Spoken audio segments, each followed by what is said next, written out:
Hello home chefs, welcome back to cooking Ninja Bangla. প্রতিবারের মতো আবারও আপনাদের জন্য নিয়ে আসলাম আরও একটা কেকের টিউটোরিয়াল। আজ আপনাদের দেখাবো 1 পাউন্ড ওজনের চকলেট কেক যেভাবে ডেলিভারির জন্য আমি তৈরি করি সেটার ডিটেলসটা আজকে দেখাবো। আর তাই ভিডিওটা পুরোটাই দেখবেন এবং যারা চ্যানেলটা এখনো সাবস্ক্রাইব করেনি তারা প্লিজ চ্যানেলটা সাবস্ক্রাইব করবেন।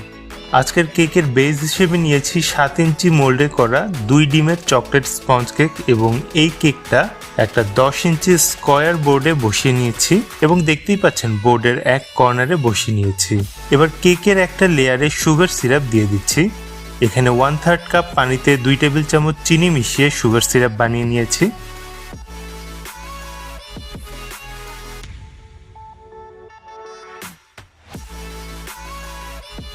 এবার কেকের লেয়ারে ক্রিম দিয়ে দিচ্ছি। আজকের কেকটা সম্পূর্ণ কভার করতে 2/3 cup Vivo red whipping cream bit করে নিয়েছি এবং ভিভো রেড ক্রিমের A to Z video already আমার চ্যানেলে আপলোড করা আছে, লিংক আমি ডেসক্রিপশনে দিয়ে দিয়েছি, অবশ্যই দেখে নেবেন।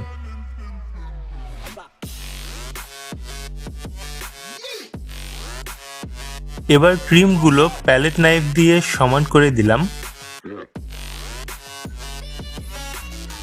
তারপর ক্রিমের উপর বেশ কিছুটা ডার্ক চকলেট গানাশ দিচ্ছি এবং এই গানাশের চকলেট এবং ক্রিমের পরিমাণটাও আমি ডেসক্রিপশনে দিয়ে দিয়েছি।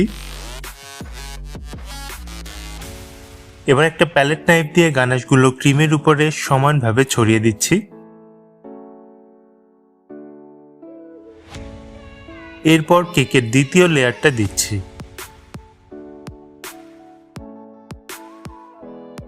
এবং এই লেয়ারেও যথারীতি সুগার সিরাপ দিচ্ছি।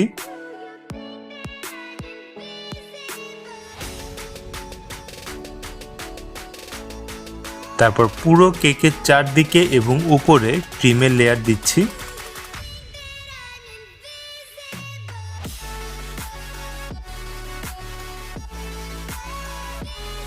এবং প্যালেট নাইফ দিয়ে ক্রিমগুলোকে সমান করে নিচ্ছি আমার পক্ষে যতটা সম্ভব।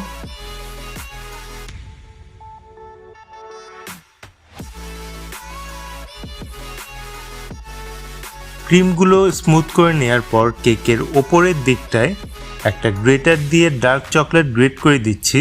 এখানে আমি ব্লুবেল ব্র্যান্ডের ডার্ক চকলেট নিয়েছি এবং কেকটার উপরে পুরোপুরি কভার করে দিচ্ছি। তারপর একটা প্যালেট নাইফ দিয়ে হালকা হাতে চকলেটগুলো সেট করে দিচ্ছি।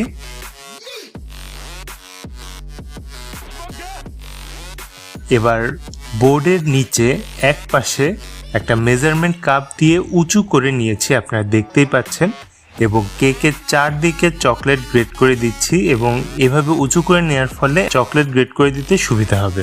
চারদিকে সম্পূর্ণ কভার করব না, জাস্ট হালকা করে চকলেট গ্রেট করে দিব। এবার বোর্ডের চারদিকে ছড়িয়ে থাকা চকলেটগুলো কেকের গায়ে লাগিয়ে দিচ্ছি। এবার একটা প্লাস্টিক শিটের উপর পাইপিং ব্যাগের সাহায্যে মেল্ট করা ডার্ক চকলেট দিয়ে এমন ডেকোরেশন করে নিয়েছি এবং এটাকেও সেট হতে দিচ্ছি।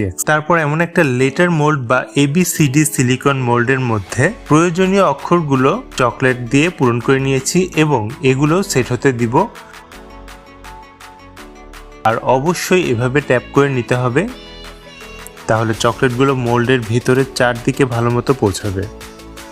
আর ডেকোরেশনের জন্য কিছু চকলেট বল বানিয়ে নিব, তাই মেল্ট করা চকলেট এমন বল মোল্ডে দিয়ে বল বানিয়ে নিচ্ছি। সেট হয়ে গেলে মোল্ড থেকে এভাবে আলতো করে চাপ দিলেই দেখবেন এই অক্ষরগুলা বের হয়ে আসবে। আর এই প্রচন্ড গরমে চকলেট ডেকোরেশন ভেঙে যাচ্ছিল, কিন্তু এভাবেই প্রথমে কেকের উপরে বসিয়ে দিচ্ছি এই চকলেট ডেকোরেশনগুলো।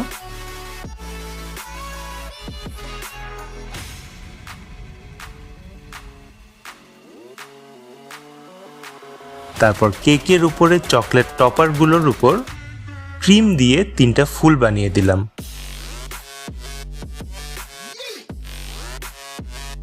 এবং প্রতিটা ফুলের উপর একটা করে চেরি বসিয়ে দিলাম।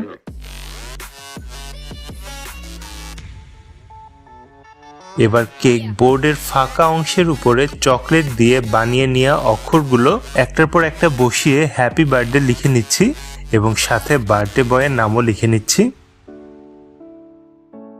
আর এর মধ্যেই হলো লোডশেডিং, আর তাই অফ ক্যামেরাতেই চকলেট বলগুলো কেকের সাথে সেট করে দিয়ে গোল্ডেন ডাস্ট কালার দিয়ে কালার করে নিয়েছিলাম। আর এই গোল্ডেন ডাস্ট সহ বেকিং এর প্রয়োজনীয় সব জিনিস পেয়ে যাবেন bakingtoolbox.com এ। তাদের ফেসবুক পেজ ও ওয়েবসাইটের লিংক ডেসক্রিপশনে দিয়ে দিয়েছি।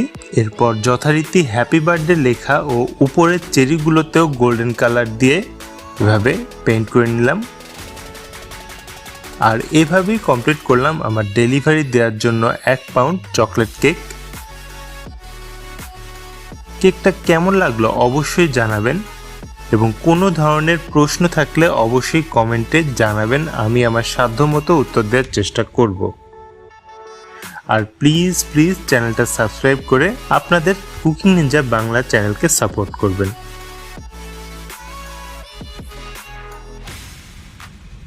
তাহলে আজকের মতো এই পর্যন্তই। সবাই ভালো থাকবেন, সুস্থ থাকবেন। আল্লাহ হাফেজ।